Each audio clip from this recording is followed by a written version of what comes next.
নমস্কার বন্ধুরা, Bhadreswar study centre চ্যানেলে তোমাদের স্বাগতম। তোমাদের জন্য একটা দারুণ সুখবর, অ্যাসিস্ট্যান্ট পদে তোমাদের নিয়োগটি করা হচ্ছে, যেটা সম্পূর্ণ সরকারিভাবে নিয়োগ করা হচ্ছে, যেখানে কোনো রকম অভিজ্ঞতার প্রয়োজন নেই। শুধুমাত্র তোমরা যদি অ্যাসিস্ট্যান্ট পদের জন্য আবেদন করতে চাও, তোমার যোগ্যতা যদি স্নাতক হয়ে থাকে, অর্থাৎ যে কোনো শাখায় তুমি যদি গ্র্যাজুয়েট হয়ে থাকো, তাহলেই কিন্তু তোমরা আবেদন করতে পারবে এই অ্যাসিস্ট্যান্ট পদের জন্য। তো মূল ভিডিওতে যাওয়ার আগে সব কিছু ডিটেলসে বলবো, কিন্তু তার আগে প্লিজ একটাই রিকোয়েস্ট, যারা যারা আমার চ্যানেলের নতুন দর্শক তারা অবশ্যই চ্যানেলটাকে সাবস্ক্রাইব করে বেল আইকন অল করে নেবে এবং ভিডিওটাতে এখনই একটা লাইক করে দেবে। তো চলো মূল ভিডিওতে চলে যাচ্ছি। এখানে তোমরা দেখতে পাচ্ছ যে modification in the application form. তো এখানে দেখো তোমাদের যে এই যে অ্যাপ্লিকেশন ফর্মটা, এটা কিন্তু সম্পূর্ণ তোমাদের অনলাইন মোডে কিন্তু তোমাদের আবেদন করতে হবে।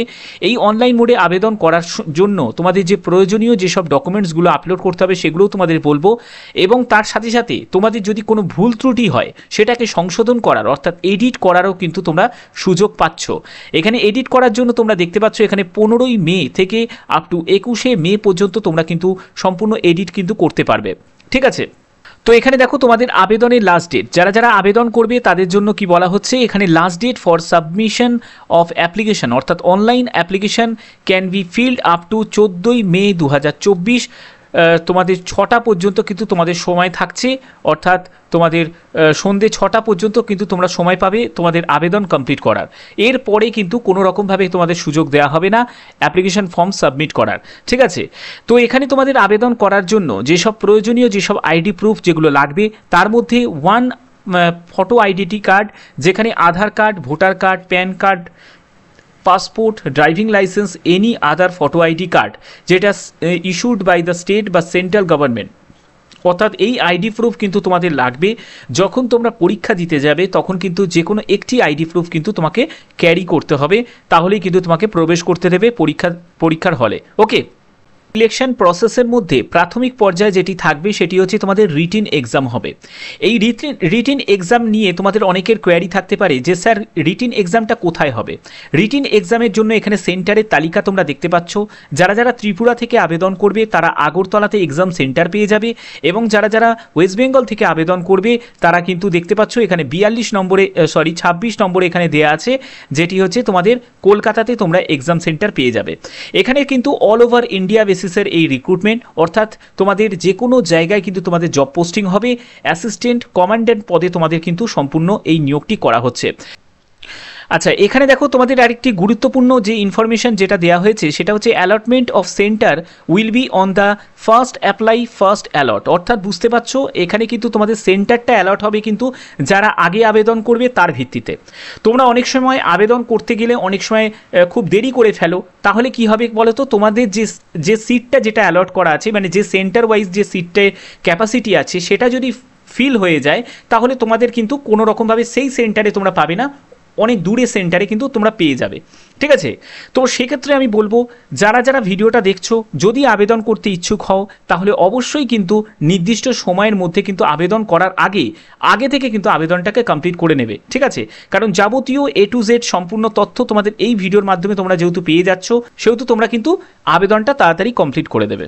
ওকে, তো এখানে দেখো তোমাদের এলিজিবিলিটি কন্ডিশন কি আছে। যারা যারা আবেদন করবে, অর্থাৎ এই অ্যাসিস্ট্যান্ট পদে যারা যারা আবেদন করবে তাদের জন্য যে প্রথমত যেটি বলা হচ্ছে সেটি ন্যাশনালিটি, অর্থাৎ ভারতীয় নাগরিক হলেই কিন্তু আবেদন করতে পারবে। অর্থাৎ এটি কিন্তু সম্পূর্ণ যে রিক্রুটমেন্ট এটি কিন্তু অল ইন্ডিয়া বেসিস। ঠিক আছে, অল ইন্ডিয়া বেসিস কিন্তু এই রিক্রুটমেন্টটা কিন্তু করা হচ্ছে। ঠিক আছে, তো অর্থাৎ যে কোনো রাজ্য যে কোনো ডিস্ট্রিক্ট থেকে কিন্তু এখানে আবেদন করতে পারবে, এবং দেখো এখানে কিন্তু মেল ফিমেল বোথ ক্যান্ডিডেটই কিন্তু আবেদন করতে পারবে। ওকে, যে পদে তোমাদের নিয়োগটি করা হচ্ছে সেটি হচ্ছে অ্যাসিস্ট্যান্ট কমান্ড্যান্ট পদে তোমাদের এই নিয়োগটি করা হচ্ছে। তো এবার দেখে নাও যে তোমাদের এডুকেশন কোয়ালিফিকেশন কি প্রয়োজন। এখানে এডুকেশন কোয়ালিফিকেশন হচ্ছে শুধুমাত্র যারা যারা গ্র্যাজুয়েশন করেছো, অর্থাৎ সেটি তুমি আর্টস থেকে হোক, সায়েন্স থেকে হোক বা কমার্স থেকে হোক, যে কোনো শাখায় যদি তোমরা গ্র্যাজুয়েশন করে থাকো, যে কোনো পার্সেন্টেজ অফ মার্কস নিয়ে জাস্ট পাস করলেই কিন্তু আবেদন করতে পারবে এই অ্যাসিস্ট্যান্ট পদের জন্য। ওকে, আচ্ছা, এবার দেখে নাও যে তোমাদের আবেদন মূল্য কত টাকা লাগছে। তো 200 টাকা যে আবেদন মূল্য লাগছে, এই 200 টাকা আবেদন মূল্য কারা কারা দেবে। তো এখানে যারা ইউআর ক্যান্ডিডেট, যারা ইডাব্লিউএস ক্যান্ডিডেট এবং যারা ওবিসি ক্যান্ডিডেট, অবশ্যই তারা মেল ক্যান্ডিডেট, তারাই কিন্তু আবেদন মূল্য দেবে।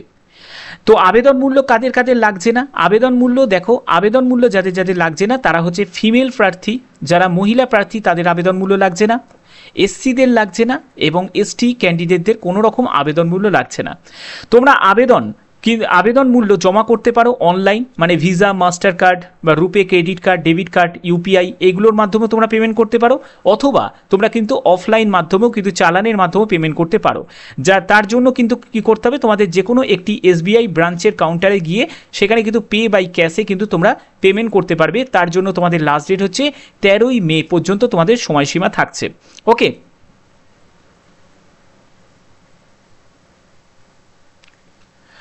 তো যারা যারা আবেদন করবে তাদের কিন্তু অবশ্যই কিন্তু এই যে অফিসিয়াল ওয়েবসাইটটা দেখতে পাচ্ছ, এখানে কিন্তু সম্পূর্ণ অনলাইন মোডে কিন্তু তোমাদের আবেদন করতে হবে upsconline.nic.in। এই ওয়েবসাইটে গিয়ে তোমাদের কিন্তু ওয়ান টাইম রেজিস্ট্রেশন করতে হবে, মানে ওটিআর আসবে, সেই ওটিআরটা তোমাদের কিন্তু তোমাদের SMS এর মাধ্যমে তোমরা জানতে পারবে, এবং সেই পাসওয়ার্ড তোমাকে ইনপুট করে তোমরা কিন্তু আবেদন করতে পারবে। এখানে আবেদন করতে গেলে তোমার এজ লিমিট কি প্রয়োজন, যদি তোমার 20 থেকে, মনে রাখবে, যদি তোমার 20 থেকে 25 বছরের মধ্যে তোমার যদি বয়স হয়, তোমরা প্রত্যেকে কিন্তু আবেদন করতে পারবে, কিন্তু তোমাকে এজ ক্যালকুলেট করতে হবে 1 আগস্ট 2024 হিসাবে। ওকে, এখানে যারা যারা এসসি এসটি কমিউনিটি থেকে যারা আছো তারা কিন্তু বয়সে 5 বছর ছাড় পেয়ে যাবে, এবং ওবিসি কমিউনিটি থেকে যারা আছো তারা বয়সে কিন্তু এর ওপর আরও 3 বছর কিন্তু ছাড় পেয়ে যাবে। এখানে সিলেকশন প্রসেসের ক্ষেত্রে প্রথমে যেটা বলা হচ্ছে সেটি হচ্ছে রিটিন এক্সাম হবে, ঠিক আছে, রিটিন এক্সাম কন্ডাক্ট হবে। যে রিটিন এক্সামটা হচ্ছে 4 আগস্ট তোমাদের রিটিন এক্সাম হবে, যেখানে তোমাদের দুটো পেপার থাকছে। একটি হচ্ছে পেপার 1, পেপার 1 হচ্ছে 10টা, সকাল 10টা থেকে দুপুর 12টা পর্যন্ত। তারপরে পেপার 2 সেম ডেতেই কিন্তু হবে, দুপুর 2টো থেকে বিকেল 5টা পর্যন্ত হবে, ঠিক আছে।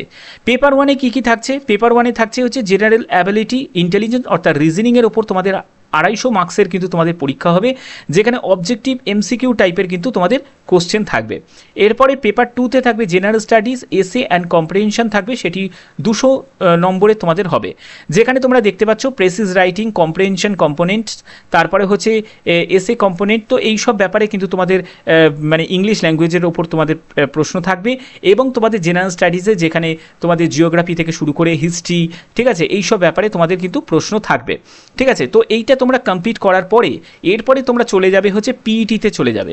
এই পিইটি কিন্তু তোমাদের কোয়ালিফাইং নেচার, এখানে কিন্তু কোনো নাম্বার কিন্তু যুক্ত হবে না, কিন্তু এখানে পাস করতে হবে।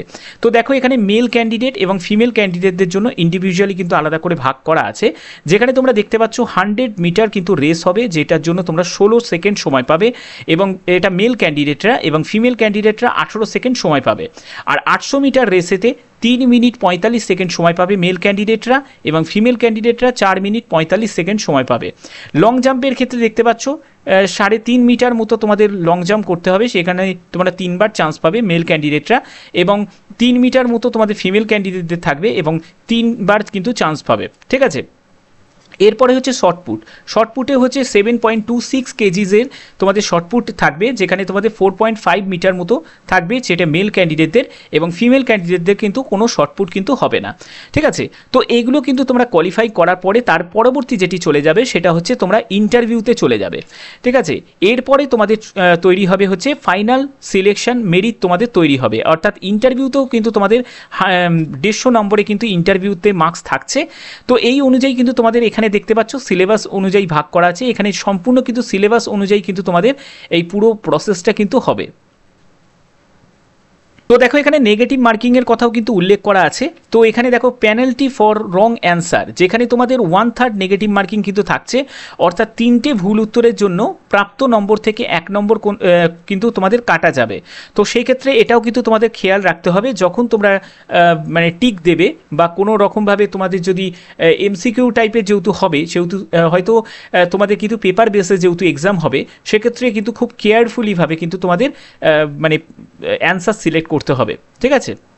তো এখানে দেখে নাও যে তোমাদের ভ্যাকেন্সি কেমন আছে এবং ভ্যাকেন্সির সাথে সাথে তোমাদের যেসব ডিপার্টমেন্টে তোমাদের এই নিয়োগটি করা হচ্ছে সেগুলো হচ্ছে তোমাদের তোমরা দেখতে পাচ্ছ বিএসএফে 186টি মতো তোমাদের শূন্যপদ আছে, সিআরপিএফে 120টি মতো, সিআইএসএফে 100টি মতো এবং আইটিবিপিতে 58টি মতো এবং এসএসবিতে তোমাদের 42টি মতো, অর্থাৎ টোটাল 506টি মতো শূন্যপদে তোমাদের সিএপিএফে তোমাদের এই নিয়োগটি করা হচ্ছে। সিএপিএফে এই নিয়োগটি করা হচ্ছে অর্থাৎ তোমাদের সেন্ট্রাল আর্ম পুলিশ ফোর্সে তোমাদের এই নিয়োগটি করা হচ্ছে, যেখানে অ্যাসিস্ট্যান্ট কমান্ড্যান্ট পদে তোমাদের এই নিয়োগটি করা হচ্ছে। ঠিক আছে, অ্যাসিস্ট্যান্ট কমান্ড্যান্ট পদে এই নিয়োগটি করা হচ্ছে। আশা করি তোমাদের এই ভিডিওটার মাধ্যমে সম্পূর্ণ বিস্তারিতভাবে আমি তোমাদের বুঝিয়ে দিলাম যে এখানে যোগ্যতা থেকে শুরু করে এজ থেকে শুরু করে প্রত্যেকটি তথ্য অর্থাৎ A to Z সম্পূর্ণ তথ্য তোমরা এই ভিডিওর মাধ্যমে তোমরা জানতে পেরেছো। তো আমার ভিডিওর মাধ্যমে আমার সবসময় প্রয়াস থাকে তোমাদের জন্য বিভিন্ন ধরনের চাকরির ইনফরমেশন প্রোভাইড করা। যদি ভিডিওটা ভালো লাগে অতি অবশ্যই ভিডিওটাতে একটি লাইক করবে, চ্যানেলটাকে সাবস্ক্রাইব করে বেল আইকন অল করে রাখবে। তো এখনের মতো এটুকুই, টাটা।